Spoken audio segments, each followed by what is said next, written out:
to distinguish between being uncomfortable and between being unsafe. Pro-Palestinian activist Mahmoud Khalil says that there's one thing that could make his $20 million claim against the Trump administration disappear.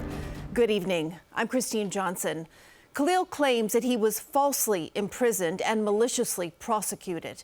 Tonight, he is speaking with CBS News New York about his time in ICE detention and also about his future. Dick Brennan sat down with him just hours ago and joins us now with more. Dick? Well, Christine, Khalil says he's suing for $20 million or an official apology by the Trump administration.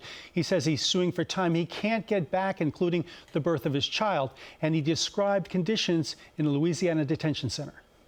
Inside, basically, it was very cold. The food was pretty bad. The fact that over 70 men are in one space. Mahmoud Khalil has been out of detention only for a few weeks, and now he's suing the Trump administration for $20 million.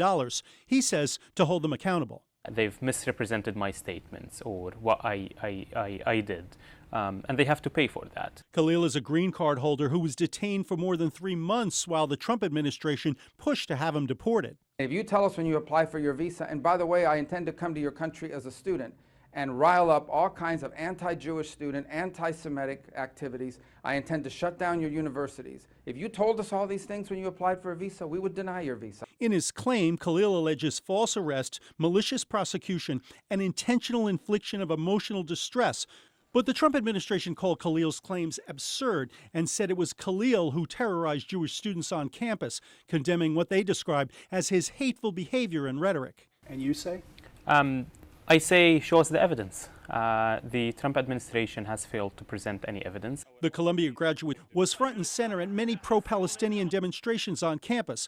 At the time, we spoke to some Jewish students who were fearful. I left campus because I didn't feel safe, and it was also the holiday of Passover. People were banging on my doors in the middle of the night because I came out publicly and was speaking as a proud Jew who supports the state of Israel. Do you understand why some Jewish students might feel threatened, not just on Columbia, but at campuses around the country? We need to distinguish between being uncomfortable and between being unsafe.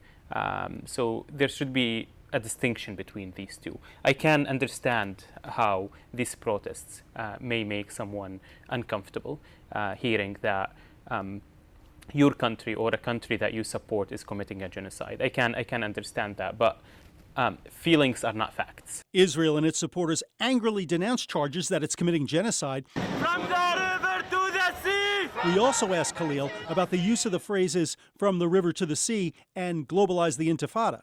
Simply, they are calls for freedom and justice. From the river to the sea, it's a call for freedom and justice for everyone. Other people would see that very differently, though, no, right? Because people interpret what they want to do. As for now, Khalil says he'll continue protesting. When you look back, do you ever say to yourself, I might have done this differently? Absolutely. I mean, I could have communicated better, built more bridges, but the core thing, which is opposing a genocide, opposing a war, I wouldn't have changed that. And I would be unapologetic about that.